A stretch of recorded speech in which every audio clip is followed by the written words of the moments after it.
ہمارے نبی پاک صلی اللہ علیہ وآلہ وسلم کی عمر مبارک جب 7 برس تھی تو ایک دن آپ کی آنکھوں میں شدید درد ہونے لگا۔ نبی پاک صلی اللہ علیہ وآلہ وسلم کے دادا جان عبد المطلب نے ہمارے نبی پاک صلی اللہ علیہ وآلہ وسلم کا بہت علاج کروایا، لیکن ہمارے نبی پاک صلی اللہ علیہ وآلہ وسلم کی آنکھ مبارکہ کا درد میں کوئی خاص فرق نہیں پڑا۔ نبی پاک صلی اللہ علیہ وسلم کے دادا بڑے پریشان تھے کہ میں ہر جگہ سے اپنے پوتے کا علاج کروا چکا ہوں لیکن انہیں کوئی آرام نہیں آ رہا۔ وہ بہت ہی پریشان حالت میں بیٹھے ہوئے تھے کہ کسی نے حضرت عبد المطلب سے پوچھا کہ اے مکے کے سردار، اب بہت پریشان لگ رہے ہیں۔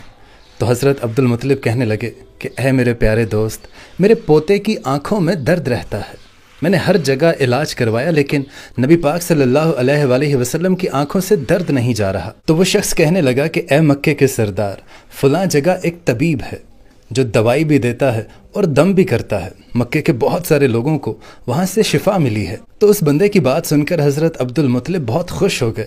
آپ نے اسی وقت ہمارے نبی پاک صلی اللہ علیہ وآلہ وسلم کو اپنے ہمراہ لیا اور اس طبیب کی طرف چل پڑے، اور جب آپ وہاں پہنچے تو اس کا دروازہ بند تھا۔ آپ نے آس پاس کے لوگوں سے دریافت کیا کہ اس طبیب کا دروازہ کب کھلتا ہے اور یہ کیسا طبیب ہے؟ تو لوگ حضرت عبد المطلب کو بتانے لگے کہ اے بندہ خدا، اس طبیب کے ہاتھ میں بڑی شفا ہے، یہ دم بھی کرتا ہے اور یہ دوا بھی دیتا ہے، یہاں پر کوئی بھی شفا کے بغیر نہیں جاتا۔ تو حضرت عبد المطلب پوچھنے لگے کہ یہ طبیب کہاں ہے؟ تو لوگوں نے کہا کہ یہ طبیب اپنے گھر کے اندر ہی ہے۔ تو حضرت عبد المطلب کہنے لگے کہ یہ دروازہ تو بند ہے، مجھے بتاؤ کہ یہ دروازہ کب کب کھلتا ہے؟ تو لوگوں نے کہا کہ یہ دروازہ کئی دن تک بند ہی رہتا ہے، یہ بندہ اپنی مرضی کا مالک ہے، جب اس کا دل کرتا ہے یہ کھولتا ہے اور جب نہیں کرتا تو یہ بند رکھتا ہے۔ اب لوگوں کے منہ سے اتنی ہی بات نکلنی تھی کہ شدید زلزلہ آیا۔ راہب بھاگا گھر سے باہر آیا کہ زلزلے کی وجہ سے کہیں گھر کی چھت اس کے سر پہ نہ گر جائے۔ اب اسے اللہ کی قدرت کہیے کہ جیسے ہی وہ راہب، وہ طبیب گھر سے باہر آیا اس ڈر سے کہ کہیں یہ گھر کی چھت اس کے سر پہ گر کے اسے مار ہی نہ ڈالے، تو زلزلہ اسی وقت تھم گیا۔ اس راہب نے، اس طبیب نے حضرت عبد المطلب کو پہچان لیا۔ تو وہ طبیب کہنے لگا کہ اے مکے کے سردار، یہاں کیسے آنا ہوا؟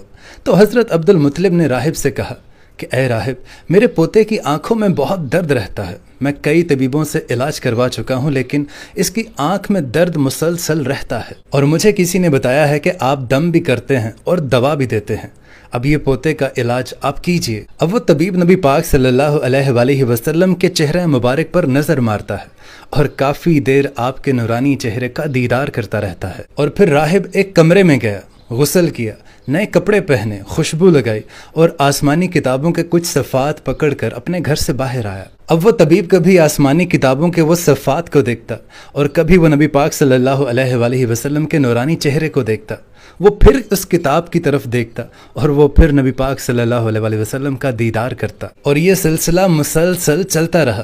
کبھی وہ ان اوراق کو دیکھتا، ان آسمانی کتابوں کی طرف، اور کبھی وہ نبی پاک صلی اللہ علیہ وآلہ وسلم کی دید کا نظارہ کرتا، کبھی وہ آپ کی زلف مبارک کو دیکھتا اور کبھی وہ آپ کو سر سے لے کر پاؤں تک دیکھتا، اور پھر وہ طبیب اچانک نبی پاک صلی اللہ علیہ وآلہ وسلم کے قدموں میں گر کر یہ کہنے لگا کہ اے محمد صلی اللہ علیہ وآلہ وسلم، میں گواہی دیتا ہوں کہ آپ صلی اللہ علیہ وآلہ وسلم اللہ کے پیغمبر ہیں اور آپ اللہ تعالیٰ کے سب سے پیارے اور سب سے لاڈلے رسول ہیں، اور قیامت تک آپ کے بعد کوئی نبی نہیں آئے گا۔ اللہ اکبر۔ حالانکہ نبی پاک صلی اللہ علیہ وآلہ وسلم نے ابھی نبوت کا اعلان نہیں کیا تھا، اس سے پہلے ہی وہ طبیب آپ کے پیغمبر ہونے کی گواہی دے رہا تھا۔ اب حضرت عبد المطلب یہ سارا ماجرا دیکھ رہے تھے اور وہ دل ہی دل میں بہت خوش ہو رہے تھے۔ پھر حضرت عبد المطلب نے اس طبیب سے کہا کہ اے طبیب، جس کام کے لیے ہم آپ کے پاس آئے ہیں وہ کام بھی ہمارا کر دیجئے، میرے پوتے کی آنکھوں میں بہت درد رہتی ہے، آپ اس کو دم بھی کیجئے اور اس کے لیے دوا بھی دیجئے۔ تو وہ طبیب کہنے لگا کہ اے مکے کے سردار، میں ان کا علاج کیا کروں؟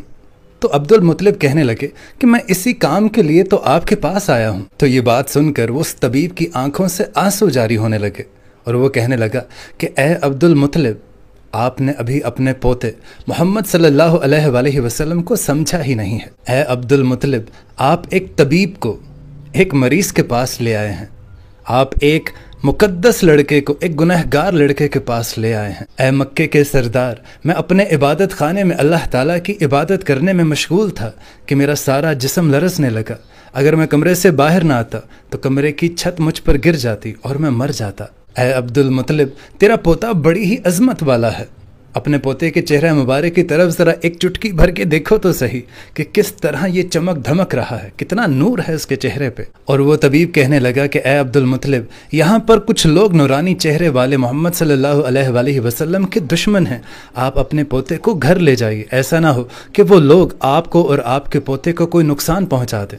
تو حضرت عبد المطلب اس طبیب سے کہنے لگے کہ میں جس کام کے لیے آپ کے پاس آیا تھا وہ کام تو بہرحال نہیں ہوا، لیکن آپ نے میری بڑی رہنمائی فرمائی، میں اس کے لیے آپ کا شکریہ ادا کرتا ہوں۔ اب حضرت عبد المطلب کا اتنا کہنا تھا کہ وہ طبیب مسکرانے لگا اور کہنے لگا کہ اے مکے کے سردار، ان کی آنکھوں کا علاج انہی کے پاس موجود ہے۔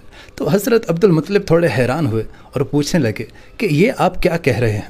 تو طبیب نے کہا کہ اے مکے کے سردار، آپ اسی نورانی چہرے والے پوتے کا لعاب مبارک اس کی آنکھوں پر لگا دیجئے، انشاءاللہ تعالی اللہ کے فضل و کرم سے اس کو شفا ملے گی۔ بس اتنا سننا تھا کہ حضرت عبد المطلب نے جلدی سے آپ صلی اللہ علیہ وسلم کا لعاب مبارک ان کی آنکھوں پر لگایا، اور اتنا لگانا تھا کہ آپ صلی اللہ علیہ وآلہ وسلم کی آنکھوں کا درد ٹھیک ہو گیا، اور آپ صلی اللہ علیہ وآلہ وسلم کی آنکھیں ایسا محسوس ہو رہا تھا کہ انہیں کبھی درد ہی نہیں تھا۔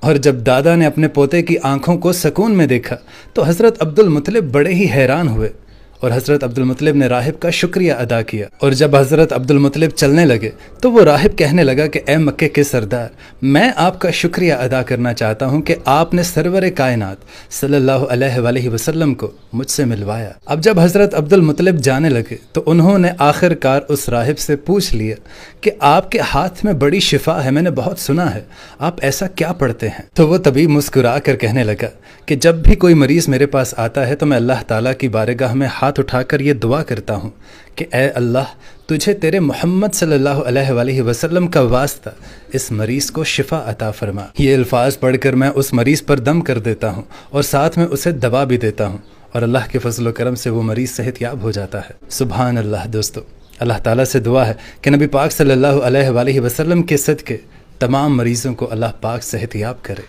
آمین۔